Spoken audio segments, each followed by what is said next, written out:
And I am telling you, looking at the architectural blueprints is just like completely missing the entire point. You can pull up all the structural schematics you want for this hidden city, but you are just totally glossing over the emotional core of what just happened. I am not glossing over anything. I'm looking at the logistical reality of the situation here.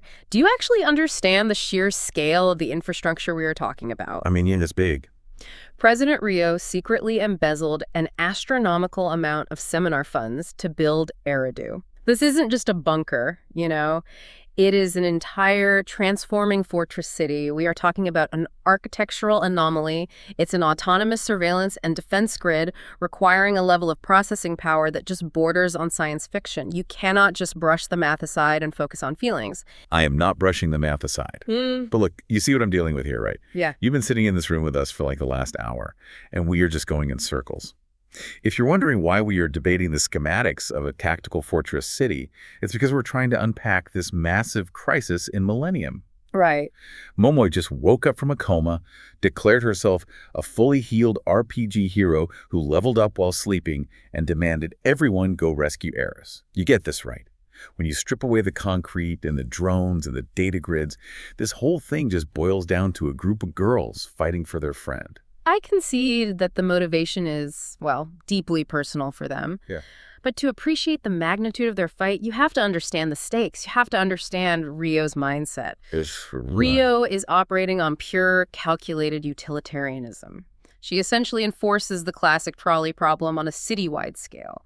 She calculated a 99.99% probability that Kivotos would be destroyed if she did not act. So in her mind, sacrificing one anomaly, which is Aris, is the mathematically correct choice to save thousands. She didn't build Aerodu because she's evil. She built it to enforce a ruthless, airtight logic. Okay, let's unpack that logic. Because to me, Rio is acting like that one try-hard player in a video game who perfectly memorized the competitive strategy guide. That's a bit reductive. No, listen. She thinks she's completely untouchable because she has the mathematically optimal gear and the perfect base. But her spreadsheets completely fail to account for human irrationality. She built a system designed to counter rational threats, and she just got hit by pure, unadulterated grit. I really wouldn't diminish her strategy to just a gaming meta. It was genuinely brilliant tactical engineering. Let's examine how her bodyguard, Toki, using the call sign 04, handled the assault from C&C. Okay. Neru, Asuna, Corinne, and Akane represent the most powerful combat force in Millennium. They didn't try a stealth infiltration. They attacked head-on to act as a diversion. Now, in a traditional engagement, C&C overwhelms any defense. But Toki didn't fight them traditionally. She used Aerodu's highest administrative permissions to physically manipulate the architecture of the city itself.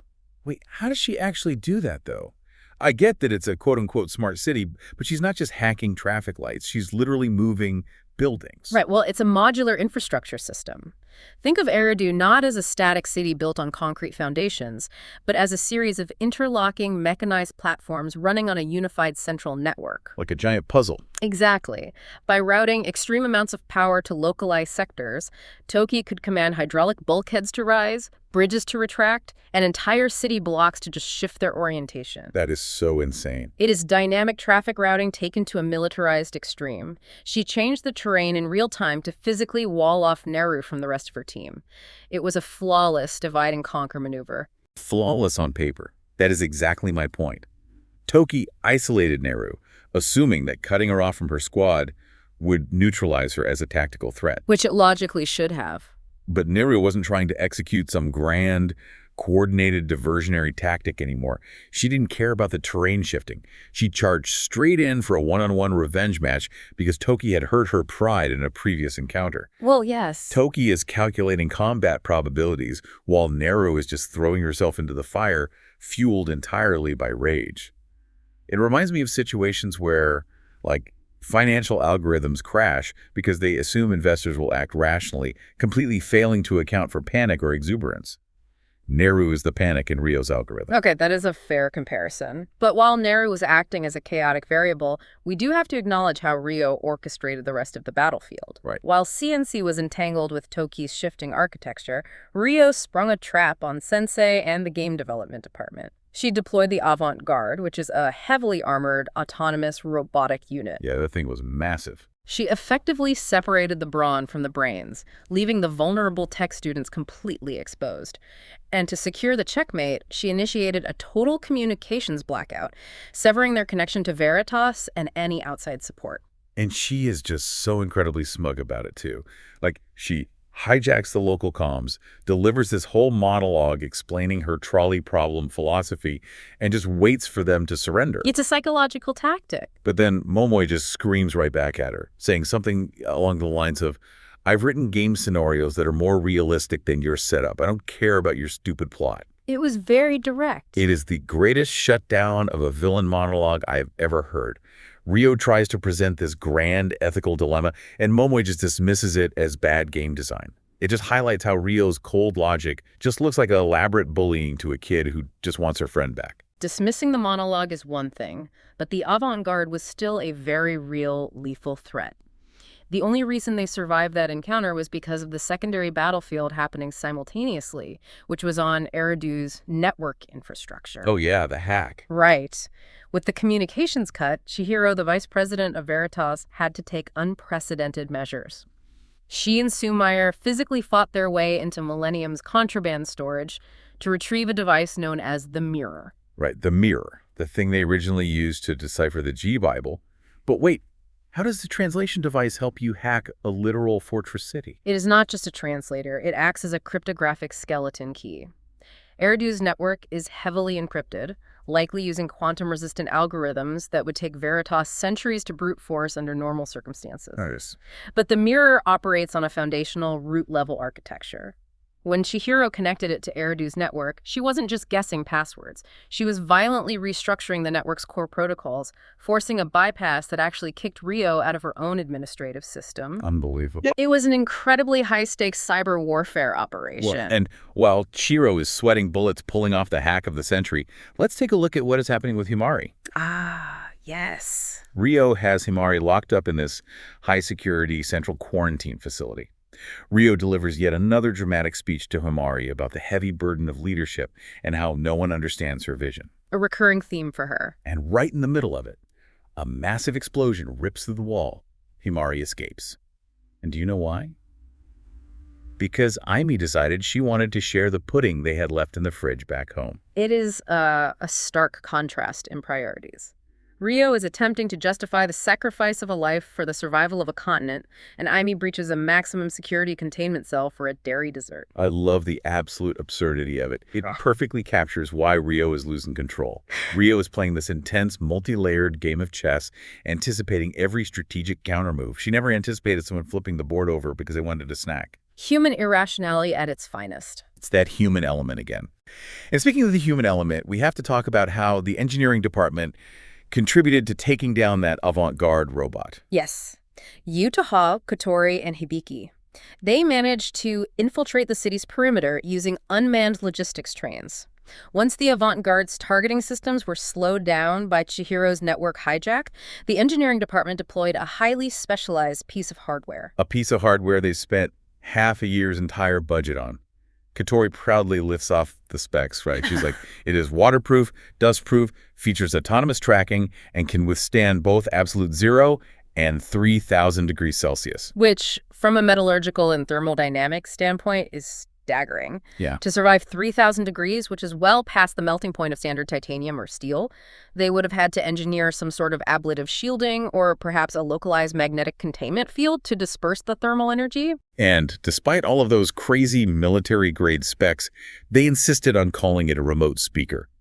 They essentially engineered a heat-seeking cruise missile capable of surviving the surface of the sun, fired it at a heavily armored robot tank, blew the tank into pieces, and maintained with a straight face that it was just audio equipment. The branding is certainly misleading. And the best part, immediately after firing it, they all just collapse on the ground and declare they are retiring from the battle because they are indoor people and their fingers are tired from typing. Well, their eccentricities aside, the combination of the engineering department's kinetic strike and Chihiro's network suppression gave the game development department the opening they needed to push toward the central tower. Right.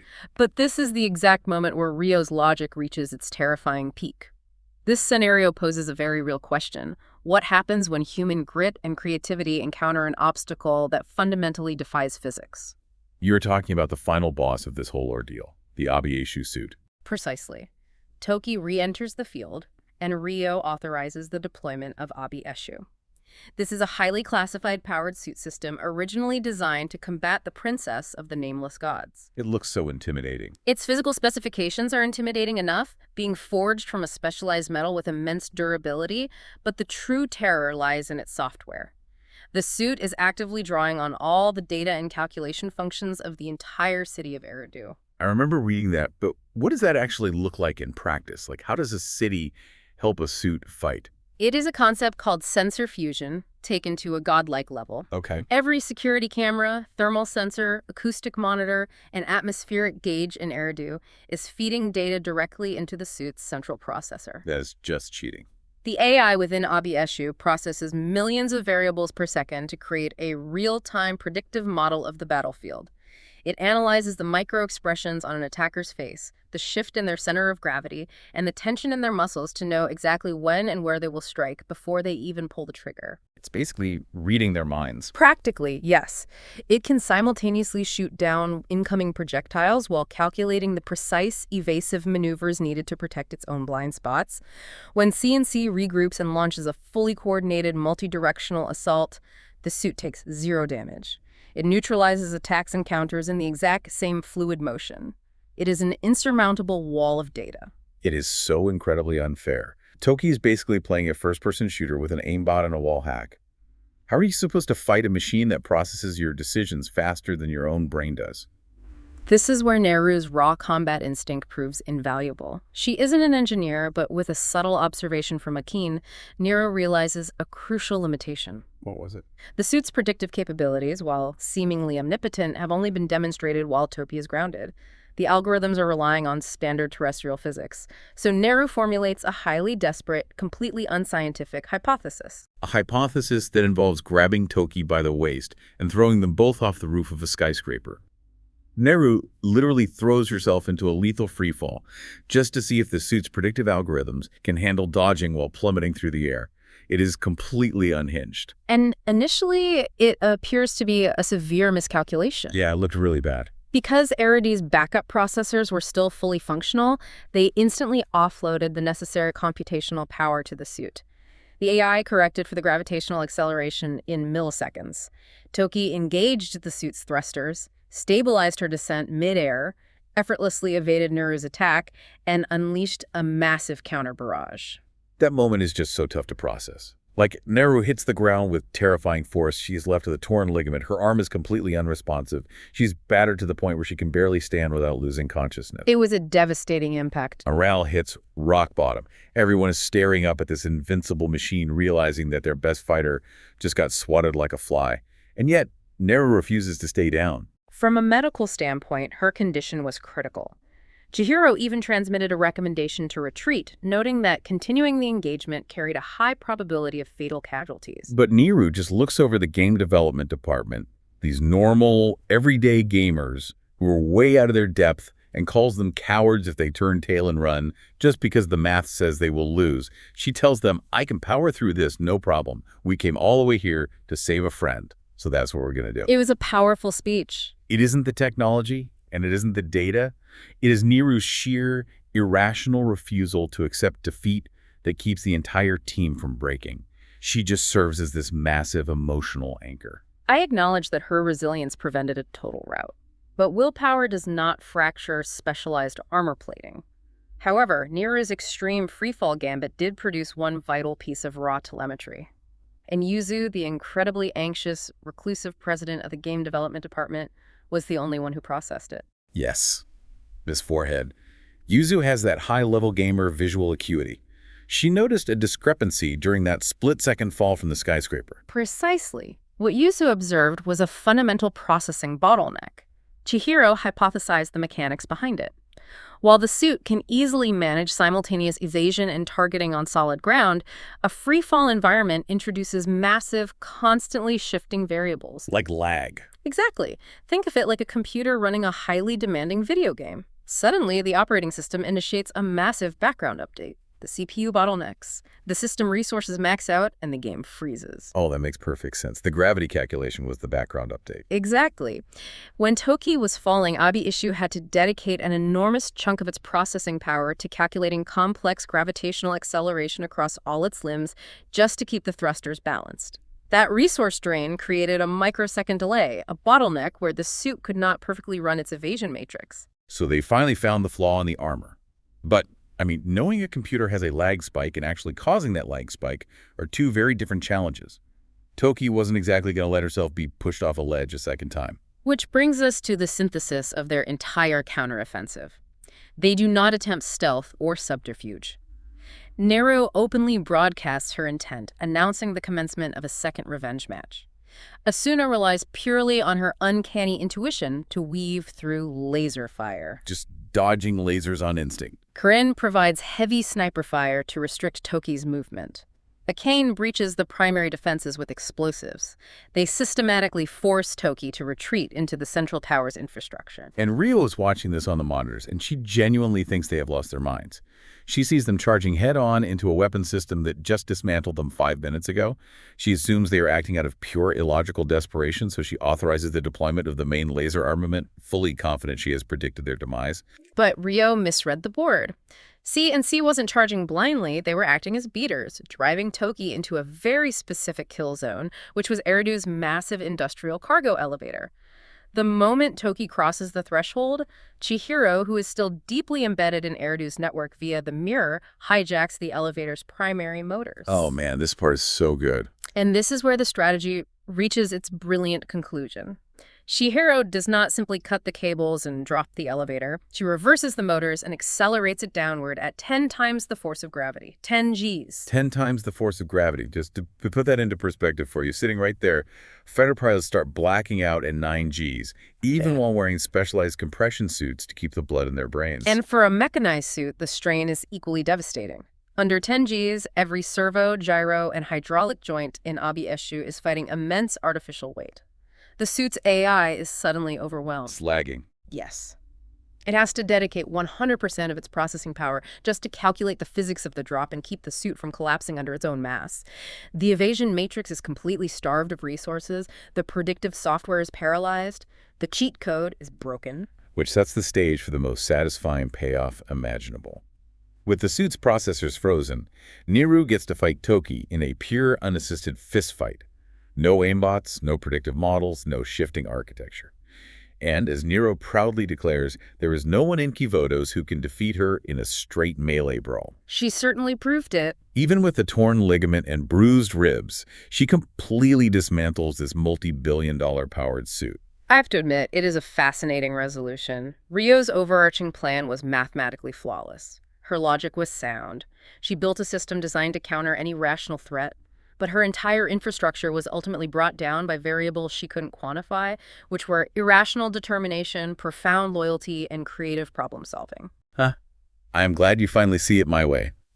But, and I will concede this point to you, just to be fair, Neru's emotional badass beatdown only worked because they utilized Yuzu's observation and Chihiro's cold, analytical hacking to crash the suit's processing power. True. They really did need the intricate math to create the opening so the fists could do the talking. It is a perfect synthesis, the analytical and the emotional working in tandem rather than in opposition.